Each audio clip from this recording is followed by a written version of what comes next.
Hey everyone, this is Ian Scott Cohen, your performance coach, back with another video surrounding imposter syndrome. Now, one of the biggest things with imposter syndrome is the self-deception that's involved, or the building cases against ourselves, telling ourselves that we are something that we actually usually are not.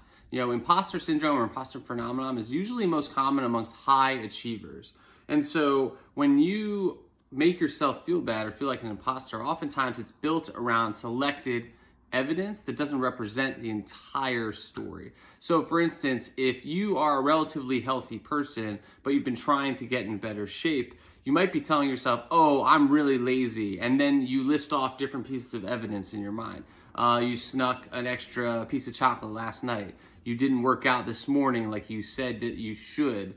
Things like that. And you kind of build up this story and this whole belief that you are lazy and that you are not a healthy person, and you've got your list of evidence. The challenge is that in imposter syndrome specifically, we tend to ignore all of the evidence in our own support. We only act as the prosecution. We never act as the defense. So if you're relatively healthy, maybe you think about what your latest lab results were like, or what your overall weight is if it's in a healthy range, or do you genuinely eat healthy?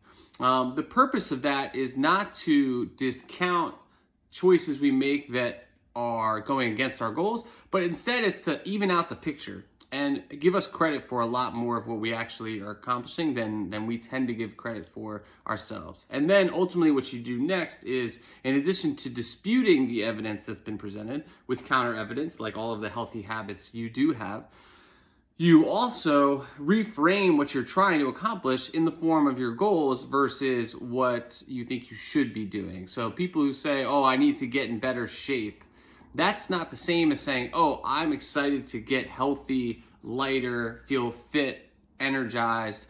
So setting those goals is something we're going to dive into, but self-deception is a critical piece of imposter syndrome and something you really have to attack head on by giving yourself the credit you deserve for all of the things that got you to where you are today and the good choices you make day in and day out.